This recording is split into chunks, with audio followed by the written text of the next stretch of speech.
¿Cómo están? Bienvenidos a Agenda Económica. Son las 8 de la mañana con un minuto. Partimos nuestra edición del día de hoy aquí en CNN Chile con estos 30 minutos de informaciones para dejarlos completamente al tanto de las informaciones más relevantes en negocios, en materia económica también y en los mercados. Partimos con nuestros titulares para el día de hoy. Les vamos a contar, entre otras cosas, de los anuncios que hiciera el gobierno en distintas materias. Pero antes de eso, de la visita también que realizaron dirigentes sindicales de Huachipato al Palacio de la Moneda en conjunto de autoridades locales de la región del Biobío. Llegaron hasta la sede de gobierno en el contexto de las dificultades que está enfrentando la siderúrgica para poder desarrollar su negocio. Recordemos que desde el año pasado que han levantado una voz de alerta por los subsidios que recibe el acero chino y eso le quitaría capacidad de competitividad al acero nacional. En ese escenario es que las autoridades y los dirigentes sindicales piden derechamente un impuesto al acero chino para nivelar la cancha, plantean. Lo que está en juego son más de 22.000 puestos de trabajo de toda la cadena productiva asociada al sector. Los detalles los vamos a escuchar en unos minutos acá en Agenda Económica. Y ya les contábamos, el gobierno ayer hizo anuncios relevantes en el contexto de los incendios forestales de la quinta región. El ministro de Economía, Nicolás Grau, dio a conocer las medidas que están enfocadas directamente a los sectores productivos afectados. Porque claro, no solo se destruyeron miles de casas, sino también algunas fuentes laborales importantes para los vecinos de los sectores afectados, tanto en Viña del Mar como en Quillota, entre otras zonas. Los anuncios tienen que ver fundamentalmente con subsidios directos a las empresas más pequeñas y otros también aportes complementarios, para las empresas de mayor tamaño. Ya les contamos los detalles, la explicación que dio y los montos involucrados también en estos subsidios en unos minutos acá en Agenda Económica. Por otro lado, les vamos a contar también que Google está enfrentando problemas bien importantes para el desarrollo de su data center acá en nuestro país, en la región metropolitana en particular. Es un proyecto de $200 millones que se emplazaría entre las comunas de Cerrillo y San Bernardo. Bueno, este proyecto lo que busca es desarrollar un data center acá en nuestro país, una tecnología clave para el desarrollo de negocios acá en Chile. Y el Tribunal Ambiental, el segundo tribunal, declaró nulo el proceso hasta ahora de manera parcial en relación a esta iniciativa. El cuestionamiento tiene que ver fundamentalmente con el uso de agua. Recordemos que este tipo de instalaciones son muy intensivas en el uso de este recurso y por lo mismo el tribunal ha decidido retrotraer estos permisos para poder clarificar cuál es el impacto que tiene el cambio climático específicamente en el uso de agua de la cuenca de Santiago Central, lo que significa en la práctica detener el desarrollo de la iniciativa que comenzó su trámite ambiental en 2019, parte de las noticias también que ha marcado las últimas horas. Y por último, revisamos en nuestro resumen noticias de negocios. Falabella, que ha vivido momentos bien difíciles desde el punto de vista financiero y del desarrollo del negocio en los últimos años, logró un repunte en sus utilidades al cierre del año 2023. Si bien tuvo una fuerte caída de ingresos y ganancias durante todo el año, en el último trimestre en particular logró finalmente cerrar con $69 millones en el ejercicio de los últimos 3 meses del 2023. Eso sí, es un 65% menos que el año previo. Los ingresos también retrocedieron en 8,5% durante todo el año, pero a una velocidad menor hacia el cierre del año, y esa es una buena noticia para el retailer nacional, que recordemos está en un proceso de reestructuración bien importante de sus activos. Y por último, cerramos este resumen con los números del día. Veamos qué es lo que está pasando en las bolsas. Primero a nivel internacional, después echamos un vistazo al mercado local. En Europa la tendencia es algo negativa, con Londres encabezando estos retrocesos, 0,59% de pérdida en el caso de la bolsa británica, mientras que el Eurostoxx pondera un 0,11% a esta hora de la mañana en los mercados del viejo continente. Más temprano las caídas fueron más fuertes en el Hang Seng, de 1,51% a la baja, con un retroceso en Japón también de 0,08% después de números mixtos ayer a nivel global. Por otro lado, veamos qué es lo que ha ocurrido en el mercado local, donde la bolsa chilena sigue subiendo y en buena hora, 6.322 puntos para el IPSA, después de un impulso principalmente de la acción de SQM. Volvió a cerrar al alza el mercado bursátil en Chile. El dólar, por otra parte, bajó un poco, 981 pesos en el cierre de ayer, mientras que la UF hoy se va a cotizar en 36.847 pesos. Bueno, ya les contábamos que la situación de Huachipato desde el año pasado se ha convertido en un asunto bien delicado. Ha habido advertencias bien claras de parte de las gerencias y de los sectores directivos de la empresa acerera respecto a la posibilidad de un cierre en caso de que no se mejoren las condiciones de competencia del acero nacional frente al acero chino. Básicamente acusan que hay dumping de parte del gobierno asiático para su sector y eso significa que en la práctica el acero chino está entrando subsidiado a nuestro país y por lo mismo con mejores condiciones de competencia. Por eso los trabajadores y autoridades locales también están pidiendo subsidios directamente al impuesto, al acero más bien nacional, por la vía de un impuesto a las importaciones del producto desde Asia. Vamos a escuchar algunos de los puntos de vista que plantearon ayer tras una visita a Santiago, las autoridades regionales y también los trabajadores de la siderúrgica.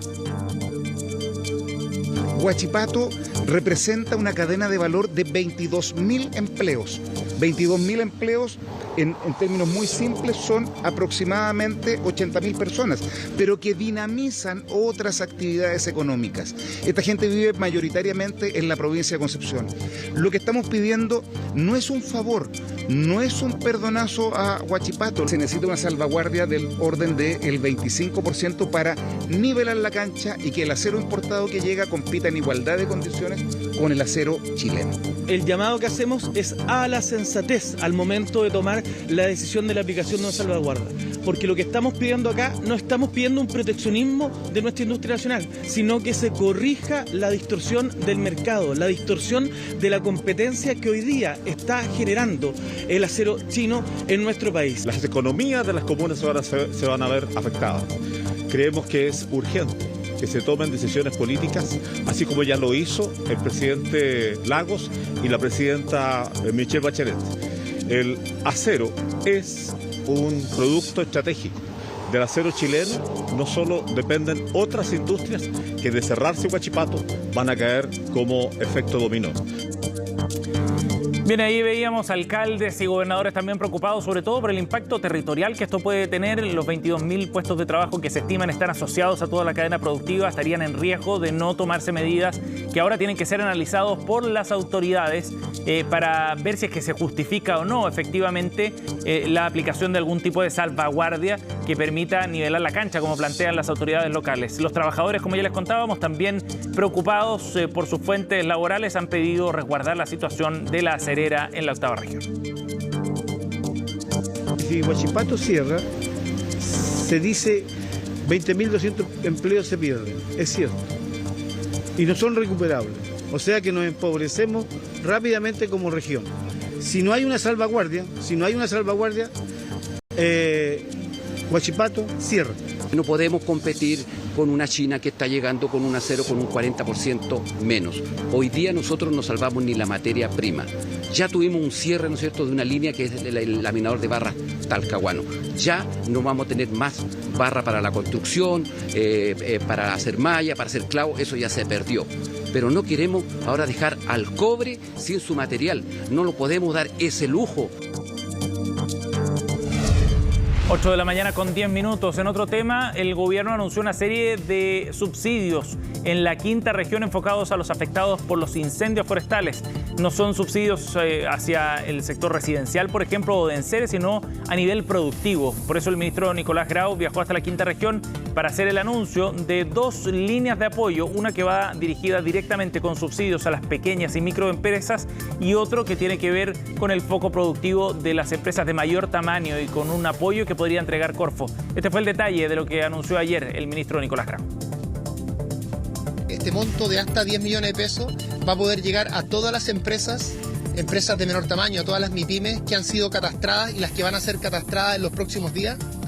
Ya tenemos un total de 450 empresas catastradas. No van a tener que postular a esto, sino que se les va a contactar directamente para poder recibir este apoyo.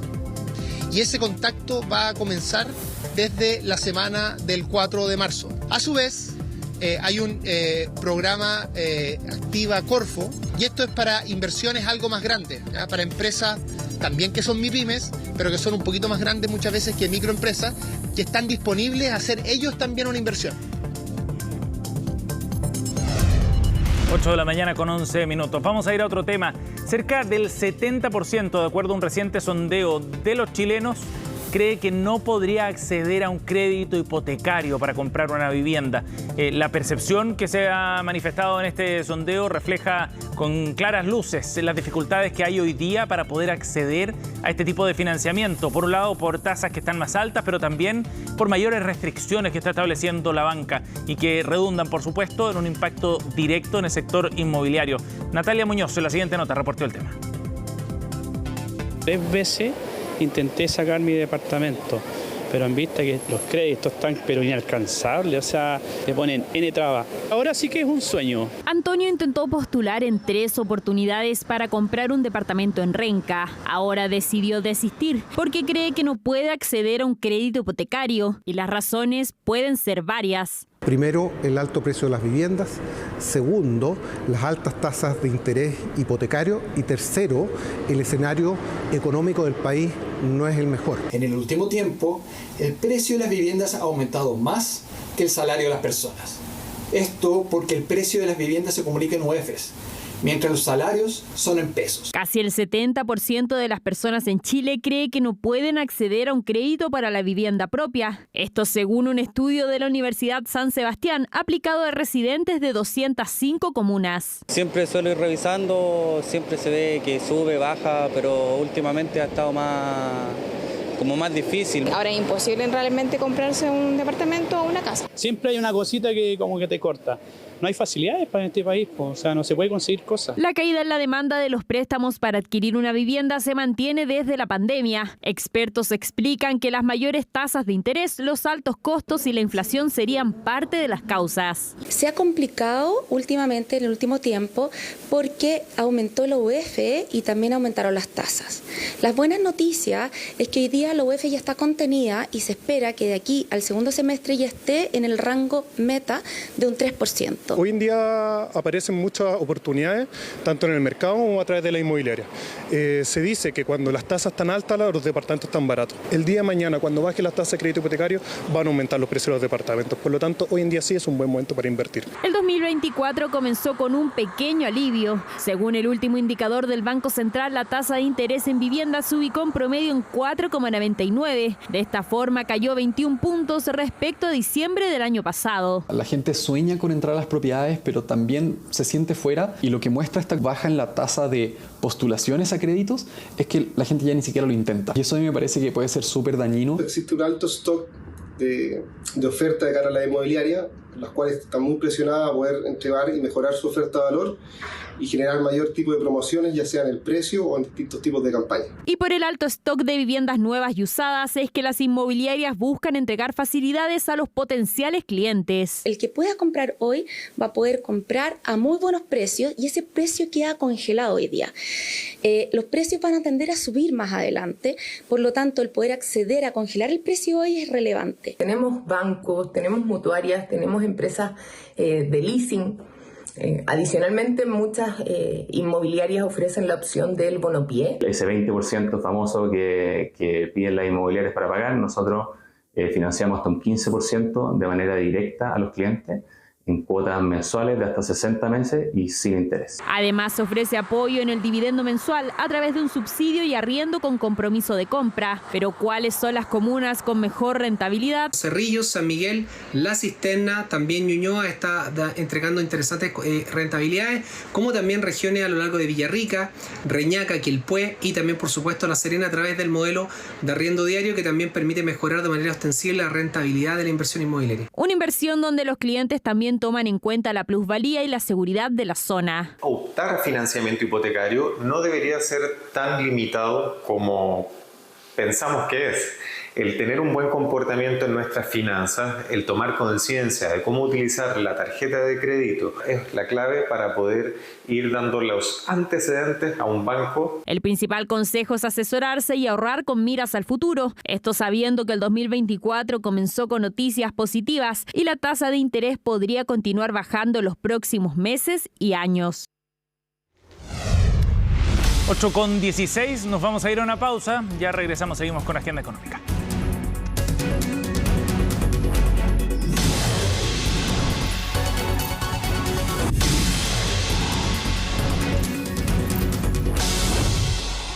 Estamos de vuelta, 8:19. Esta semana se retomaron las conversaciones en torno al pacto fiscal en una mesa convocada por el gobierno, coordinada por el Ministerio de Hacienda, por supuesto, y donde estuvieron representantes de distintos sectores políticos, de la oposición y del oficialismo, por supuesto, para ir abordando y adelantando parte del trabajo que se debería retomar ya en el Congreso cuando se presenten las respectivas iniciativas en torno al pacto fiscal. Vamos a conversar de este tema con el representante de Demócratas en esta instancia. Fuad Chahín nos acompaña esta mañana. Bienvenido, Fuad.